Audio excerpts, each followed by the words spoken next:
കർക്കിടക വാവിന്റെ ബലിതർപ്പണ ചടങ്ങുകൾക്കായി വർക്കല പാപനാശം ഒരുങ്ങിക്കഴിഞ്ഞു.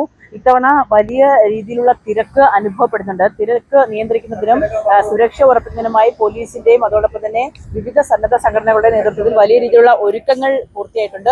ഇപ്പോൾ DIG നേതൃത്വത്തിൽ നടക്കുന്ന സുരക്ഷാ ക്രമീകരണങ്ങൾ വിലയിരുത്തുന്ന ദൃശ്യങ്ങളാണ് നാം കാണുന്നത്.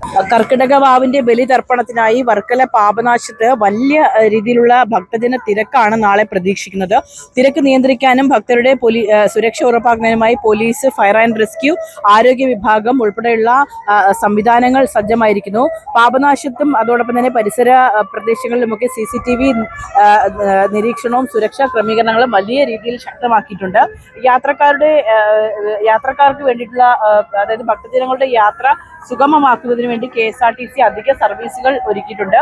അതോടൊപ്പം തന്നെ ലൈഫ് ഗാർഡുമാരുടെ കാര്യം നമ്മൾ പറഞ്ഞല്ലോ. ലൈഫ് ഗാർഡുമാരുടെ സേവനം കൃത്യമായ രീതിയിൽ തന്നെ ഉറപ്പാക്കണം. കാരണം കടലിൽ ഇറങ്ങുന്നവർക്ക് സുരക്ഷ ഉറപ്പാക്കേണ്ട പ്രധാന ചുമതലപ്പെട്ടവരാണ് ലൈഫ് ഗാർഡുമാർ. ഇവരുടെ ഒരു പ്രധാന ജോലി കൂടിയാണ് നാളെ ഈ കടലിലും ജലാശയങ്ങളിലും ഇറങ്ങുമ്പോൾ അധികൃതരുടെ നിർദ്ദേശങ്ങൾ കർശനമായി പാലിക്കുക എന്നുള്ളത്.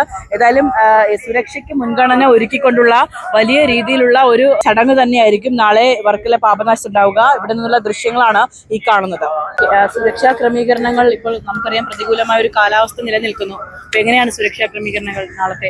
ഇപ്രാവശ്യം ഈ നല്ല മഴയെല്ലാം പെയ്തതിന്റെ അടിസ്ഥാനത്തിൽ കടല് കുറച്ച് ക്ഷോഭിച്ചിട്ടാണുള്ളത്. അതുപോലെ തന്നെ കടൽ തീരം വളരെ കുറഞ്ഞിട്ടുണ്ട്. അപ്പോൾ ആ ഒരു സാഹചര്യത്തിൽ വരുന്ന ഭക്തജനങ്ങൾക്ക് സുഗമമായി കാര്യങ്ങൾ ചെയ്യുന്നതിന് വേണ്ടിയിട്ടുള്ള സംവിധാനമാണ് ഇപ്പോൾ ഒരുക്കിയിട്ടുള്ളത്. കൂടുതൽ ലൈഫ് ഗാർഡിനെ ഇപ്രാവശ്യം നമ്മൾ ഇട്ടിട്ടുണ്ട്.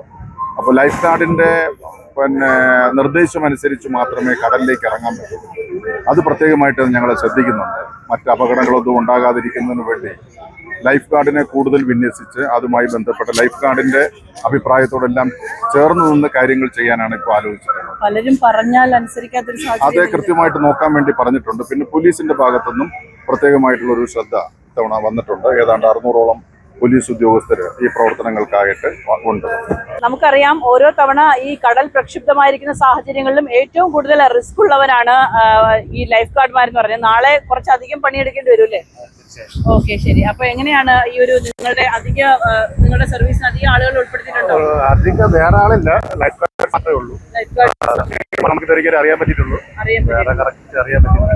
നമ്മളെ കറക്റ്റ് അറിയാമെങ്കിൽ സൂപ്പർവൈസറുമായിട്ട് ബന്ധപ്പെട്ടാലേ അറിയാൻ പറ്റില്ല.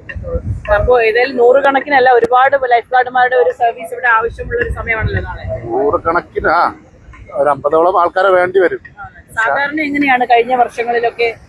കഴിഞ്ഞ വർഷം ലൈഫ് ഗാർഡ് അല്ലാതെ വേറെ DTPC മുഖേനയൊക്കെ ആൾക്കാരെ ഇറക്കി ഉണ്ടായിരുന്നു.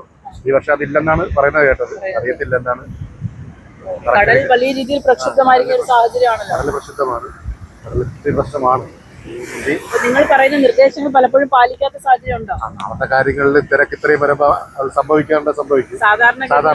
സാധാരണഗതിയിൽ ഇപ്പൊ അങ്ങനെ സംഭവിക്കുന്നുണ്ട്. നാളെ കുറച്ചും കൂടെ കെയർ ആയിട്ട് നിൽക്കേണ്ടി വരും. ഏറ്റവും കൂടുതൽ റിസ്ക്കും അതോടൊപ്പം തന്നെ റെസ്പോൺസിബിളും ആയിരിക്കേണ്ടവരാണ്.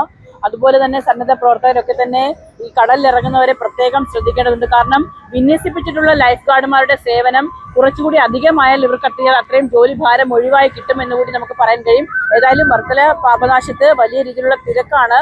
കടൽ പ്രക്ഷുബ്ധമായ സാഹചര്യമായതുകൊണ്ട് തന്നെ കടലിൽ ഇറങ്ങുന്നവർ പ്രത്യേകം സൂക്ഷിക്കണമെന്ന് കൂടി മുന്നറിയിപ്പ് നൽകിയിട്ടുണ്ട്.